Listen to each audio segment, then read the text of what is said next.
สวัสดีค่ะวันนี้เรามาคุยเจาะลึกกันเรื่องหนึ่งนะคะได้ไอเดียมาจากเรื่องสั้นเรื่องหนึ่งชื่อ EP 4วันหนึ่งตู้แช่พังเป็นซีรีส์ชื่อชีวิตหลังความตายของไอติมแท่งละ5 บาทค่ะครับเราจะมาดูกันค่ะว่าไอติมแท่งหนึ่งเนี่ยเขามองการละลายของตัวเองยังไงตอนที่ตู้แช่เกิดเสียขึ้นมาใช่ครับ คือปกติเรามองว่าไอติมละลายนี่คือมันเสียสภาพไปแล้วใช่ไหมครับ แต่เรื่องนี้เขาพาเราไปคิดในมุมของตัวไอติมเลยนะ ว่าการละลายเนี่ยมันอาจจะเป็นการได้ใช้ชีวิต หรืออาจจะเป็นอิสรภาพรูปแบบหนึ่งเลยก็ได้ อันนี้น่าสนใจมากครับ โอ้ฟังดูแบบกลับตลปัดเลยนะคะงั้นเรามาลองดูกันหน่อยดีกว่าค่ะว่าเรื่องมันเริ่มยังไงไอติมตัวนี้เจออะไรบ้างเริ่มจากที่เขารู้สึกว่าอากาศมันไม่เย็นเหมือนเดิมแล้วครับ มีไอ้น้ำเกาะใช่ค่ะไอ้น้ำเริ่มมาเกาะที่แท่งเสียงเครื่องทำความเย็นที่เคยได้ยินตลอดก็หายไป ก็รู้เลยว่าผิดปกติใช่ครับ รู้เลยว่าต้องมีอะไรเปลี่ยนไปแน่ๆ ตรงเนี้ยเรื่องเขาใช้บุคลาธิฐาน ให้ไอติมมีความรู้สึกนึกคิดนะครับ ซึ่งมันทำให้เราอินไปกับความรู้สึกของไอติมได้ง่ายขึ้น แล้วความรู้สึกแรกที่มาเลยก็คือความกลัว กลัวการละลายเหรอคะ ใช่ครับ กลัวการละลาย กลัวว่าจะหายไปโดยที่ยังไม่ได้ทำหน้าที่ของตัวเองเลย คือการถูกคนเลือกไปกินนะครับ ไอติมมันก็คิดว่าฉันเคยกลัวสิ่งนี้ กลัวการละลาย กลัวการหายไปโดยไม่ถูกเลือก มันเป็นความกลัวแบบจะไร้ค่าหรือเปล่าอะไรแบบนั้นนะครับ ค่ะค่ะเข้าใจเลยค่ะมันเป็นความกลัวที่ไม่บรรลุเป้าหมายเนาะแล้วจากที่กลัวมากๆตอนแรกเนี่ยมันเปลี่ยนไปเป็นรู้สึกถึงอิสรภาพได้ยังไงคะอะไรทำให้รู้สึกเปลี่ยนไปขนาดนั้น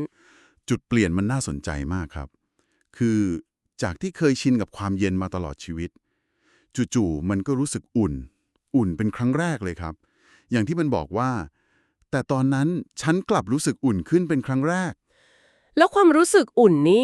มันมันดีเหรอคะหรือว่าทรมานไม่เลยครับ เรื่องบรรยายว่ามันมาพร้อมกับความสงบ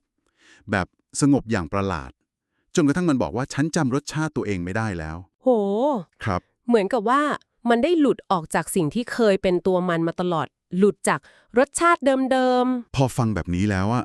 คำว่าจุดจบมันดูเปลี่ยนไปเลยนะคะ เหมือนกับว่าการที่ตัวตนเดิมมันหายไป กลับกลายเป็น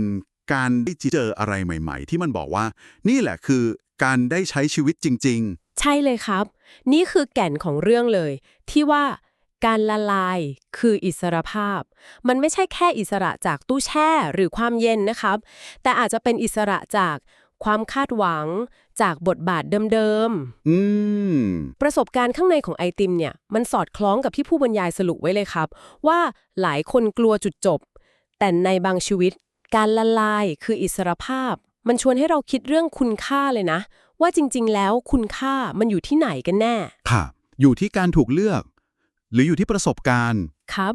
ในสังคมที่มักจะมองว่าสำเร็จคือต้องถูกเลือกต้องทำหน้าที่ได้แต่เรื่องนี้กลับเสนอว่าไอประสบการณ์ระหว่างทางเนี่ยแม้จะดูเหมือน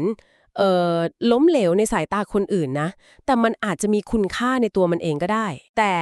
ก็น่าคิดนะคะว่าอิสรภาพที่ไอติมรู้สึกเนี่ยมันเป็นแค่สิ่งที่มันคิดไปเองหรือเปล่าเพราะโลกข้างนอกมันไม่ได้สวยงามแบบนั้นเลยนี่คะนั่นแหละครับ คือความซับซ้อนที่เรื่องนี้ใส่เข้ามา เพราะภาพมันตัดไปที่โลกภายนอกทันทีเลย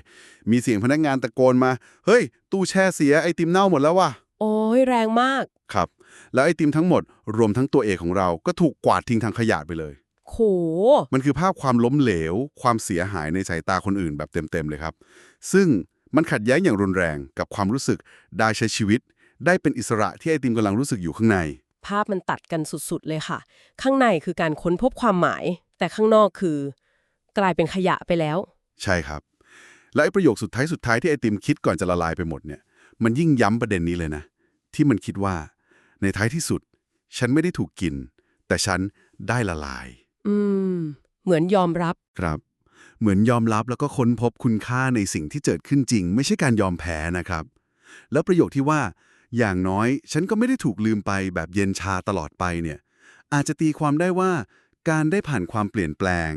ได้รู้สึกอุ่น ได้ใช้ชีวิตในแบบของมันเนี่ยมันอาจจะดีกว่าการติดอยู่ในตู้แช่เย็นๆไม่รับรู้อะไรไปตลอดกาลก็ได้